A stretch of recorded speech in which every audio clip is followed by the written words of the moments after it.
언어를 배우는 거는요, 간단하면서 생활 속에서 바로 쓸 수 있는 이런 컨텐츠는 아마 많이 찾아보실 수 있을 거예요. 근데 이거를 보여드리는 사람 많지는 않을 건데 정말 유용한 걸 하나 보여드릴게요.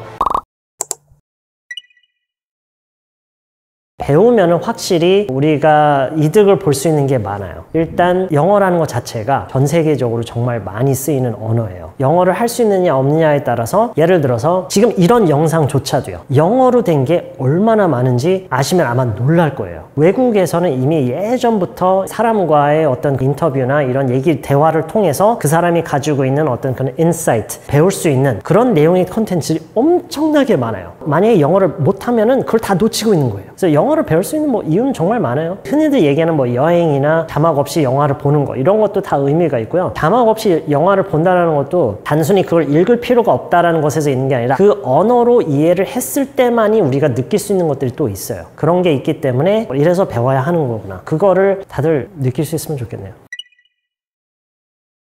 일기가 워낙 좋은 게 뭐냐면 내 생활에 대한 거잖아요. 나에 대한 얘기를 쓰는 건데, 대부분의 사람들이 이걸 또 어떻게 생각하냐면 반복되는 일상이기 때문에 나는 쓸 게 없다 라고 하시는데, 이게 영어로 일기를 쓰는 게 좋은 작품을 만드는 데 목적이 있는 게 아니에요. 내가 일상적으로 경험하고 생각하고 이런 거를 영어로 해보는 거, 그렇게 따지면 오히려 반복되는 게 좋은 거예요. 뭐냐면 언어를 배우는 데 있어서 가장 중요한 게 뭐예요? 반복하는 거잖아요. 하면 할수록 좋은 거예요. 이미 알고 있는 거는 더 잘 알고 더 편하게 바로 쓸 수 있는 상태로 만드는 거고, 그러다가 가끔 가다가 이제 다른 일들이 생기잖아요. 그러면서도 이제 다른 표현들도 이제 추가적으로 배우고. 근데 가장 중요한 거는 내 일상을 영어로 해보는 거. 어떻게 보면 시뮬레이션이죠. 누구를 만나서 이제 스몰 톡을 한다고 얘기할 때 우리 일상에 대한 얘기를 할 거 아니에요. 어쨌든 그게 일기를 통해서 훈련이 될 수 있다는 거죠. 그래서 일기를 쓰는 게 참 도움이 많이 돼요.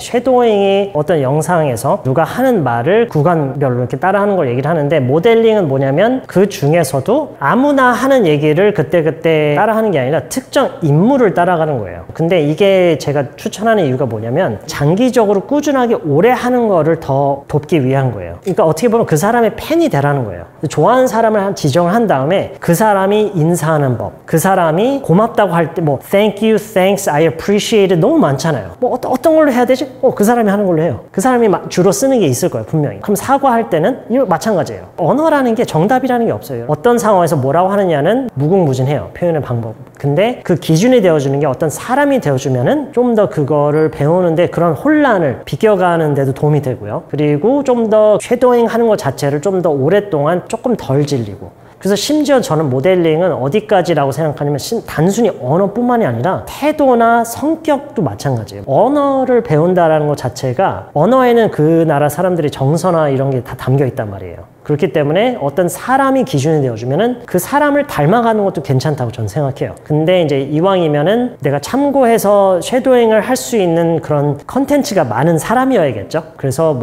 나 이 사람 왠지 마음에 든다, 이런 게 있으면은 그 사람 영상을 한번 찾아보고 많이 나와 있으면은 보면서 다 따라하면서 하면 좋아요.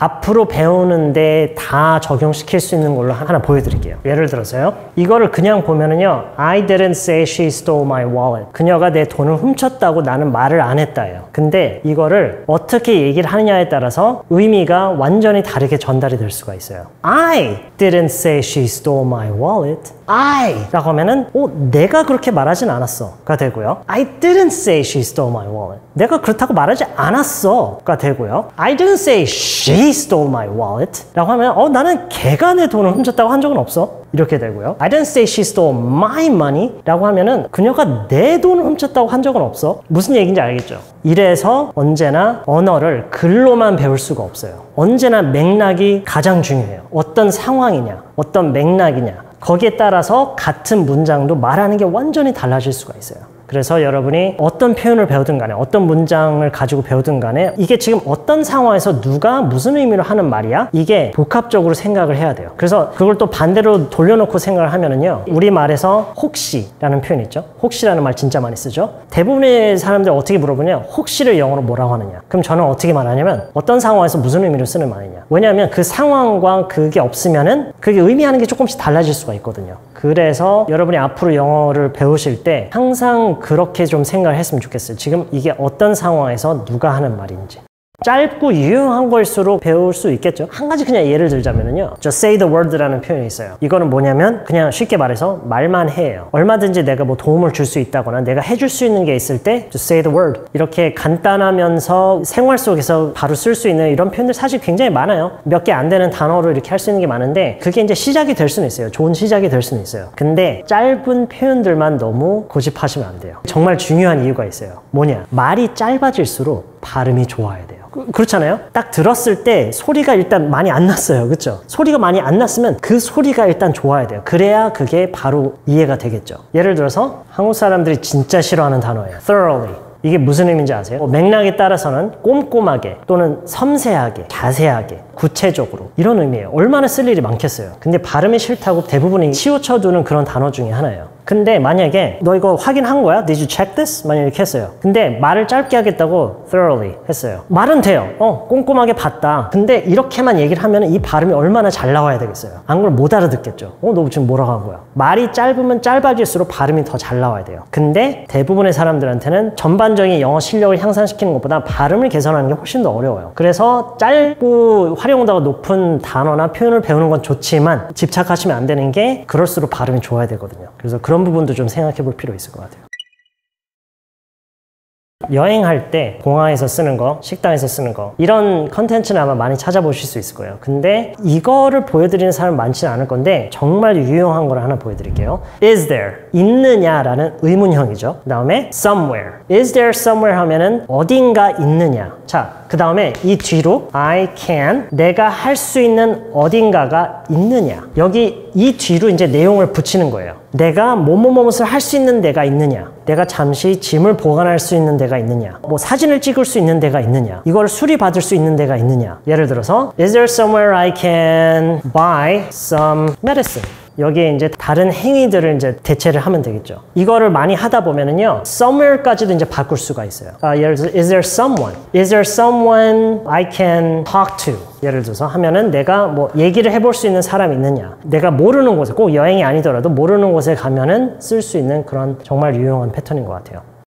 가장 대표적인 것 중에 하나가 어휘를 좀 잘못 쓰는 건데 드라마라는 말 많이 쓰시잖아요. 그렇죠? 근데 원어민들에게는요, 드라마라는 것은요, 연속극을 얘기를 하는 게 아니에요. 드라마는 하나의 장르예요. 그러니까 시리즈가 있으면은 콩글리시로는 SF라고 하는데 어쨌든 sci-fi가 있고 mystery, crime, 그 중에 드라마가 있는 거예요. 그래서 I like drama라고 하면은 드라마 장르를 좋아한다는 거지, Yesterday I watched a drama라고 하는 거는요, 좀 많이 어색해요. 그래서 드라마가 아니라 a show. 보통 한국 사람들은 show라고 하면은 불빛 나오고 춤추고 이런 쇼를 생각할 수가 있는데, a show라고 하면은 TV에서 방영되는, 흥미를 목적으로 해서 제작돼서 방영되는 그 어떤 프로든 다 show라고 해요. 그래서 예를 들어서 나 그 드라마 봤어.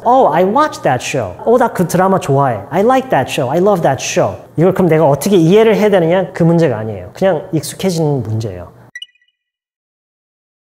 꾸준히 해야 되는 거는 다른 거랑 다 비슷한 것 같아요. 꾸준히 안 하면 이제 운전도 못 하게 되는 것처럼 언어도 마찬가지죠. 그래서 이거를 계속 반복해서 얘기를 할 수밖에 없을 정도로 너무 중요한 게 뭐냐면, 꾸준하게 한다고 해서 강의를 계속 꾸준하게 봐라가 아니라 어떤 식으로든 언어를 내 일상 속에 어떻게든 이거를 블렌딩을 시켜야 돼요. 그래야만이 그걸 꾸준하게 할 수가 있고요. 그렇게 안 하고 공부만 계속 꾸준히 한다는 것은 그냥 너무 어려워요. 불가능에 가까워요. 그러니까 마치 팔굽혀펴기나 뭐 윗몸 일으키기를 매일 꾸준히 그냥 해라. 물론 이제 하는 사람들 하겠지만 그것보다는 어쨌든 운동이 되는 등산이라든가 어떤 스포츠라든가 내가 조금이라도 그걸 즐기면서 할 수 있는, 좀 더 일상화시키는, 그렇게 하는 게 훨씬 더 중요하죠. 그래서 꾸준히 하는 게 중요한 것은 뭐 당연한 것 같아요. 근데 이제 그걸 어떻게 하느냐, 공부 형태의 것을 반복적으로 꾸준히 한다기보다는 어떤 식으로든 그걸 생활 속에 녹여놔야 되는 것 같아요. 그거를 피아노를 치든 자전거를 타든 기억력으로 타는 게 아니잖아요. 몸에 배어있는 감각으로 타는 거잖아요. 그렇죠? 언어도 똑같아요. 기억력이랑 사실 아무 상관이 없어요. 물론 말을 하다가 보면 기적적으로 최근에 배웠던 게 갑자기 떠올라서 이렇게 할 수도 있는데, 그 순간에도 그게 기억을 해내서 그 말을 할 수 있게 되는 게 아니라 그게 어떤 식으로든 나와 연결이 그냥 잘 됐었을 뿐이에요. 그래서 그게 그 감각에 의해서 튀어나오는 거지, 절대로 우리가 컴퓨터처럼 불러오기 위해서 하는 게 아니에요.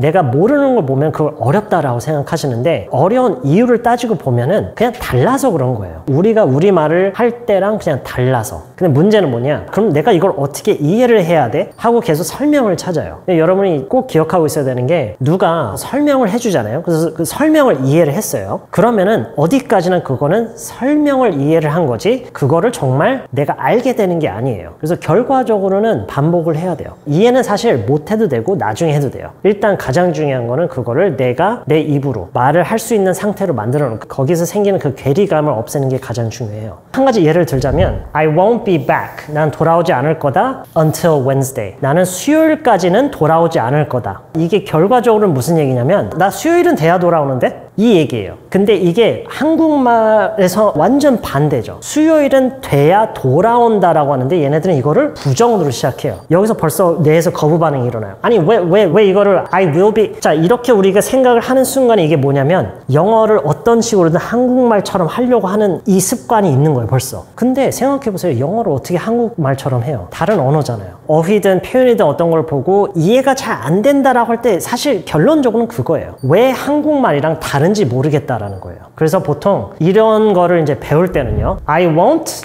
until 이 나머지 있죠. 이거를 계속 다른 걸로 바꿔봐요. 그래서 일단 그 자리에서 한 20개를 만들어봐요. I won't go to bed until 9 o'clock. 나는 9시는 돼야 잠자리에 들 거다. The movie won't come out until next month. 다음 달은 돼야 영화가 나온다. 이런 예문들을 엄청 많이 만들어봐요. 그래야만이 이거를 조금이라도 쓸 수 있는 상태가 돼요. 언어를 배우는 거는요. 그거를 이해하는 거를 목적으로 삼으면 안 되고 거기에 익숙해지는 거예요. 그래서 적응을 하면은 이걸 어떻게 이해를 해야 되지? 너무 어려운데 이런 게 그냥 자연스럽게 사라져요. 한국말도 마찬가지고요. 그거는. 오늘 제가 한 얘기 중에 많은 부분이 제 책에 담겨 있고 더 자세하게 서술을 한 게 있으니까요. 그거를 보셔도 좋을 것 같고요. 근데 일단 가장 중요한 게 뭔지를 생각해 보면은요. 2대8 규칙이라는 게 있어요. 내가 어떤 이루고자 하는 게 있잖아요. 2는 방법이에요. 8이 마음가짐이에요. 그래서 여러분이 방법에 대해서 집착하고 있는 그 시간 동안 내가 이루고자 하는 목표에 2에 해당하는 고민을 하는 거예요. 사실 중요한 거는 8이겠죠. 마음가짐. 그럼 어떤 마음가짐을 가져야 되느냐? 영어에 대해서 가장 크게 문제가 되는 것은 두려움이거든요. 시작하기조차 두려워하고 말하는 것을 일단 가장 두려워하는 거. 이 두려워하는 거를 없애려면은 해봐서 이게 해보니까 나한테 뭐가 날라오는 건 없구나. 이런 거를 좀 경험을 해보면서 그게 제일 중요해요. 이게 안 되잖아요? 그러면 그 어떤 방법으로 하든 안 돼요. 왜냐면 영어는 써야 느는 거기 때문에. 언어를 머리로만 공부를 하는 게 있는데 일단 그거를 바꿔야 돼요. 그래서 어떤 식으로든 영어를 쓰기 시작해야 돼요. 공부를 하는 것에서 영어를 쓰는 걸로 넘어가야 되고 방법에 너무 집착하지 말고요. 가장 중요한 거는 내가 영어를 못해도 영어를 나도 잘할 수 있다라는 자신감이 중요한 게 아니에요. 영어를 못해도 괜찮다. 내 영어가 엉망이어도 괜찮으니까 일단 그냥 쓰고 보는 거. 그 자신감이 사실 제일 중요한 것 같아요.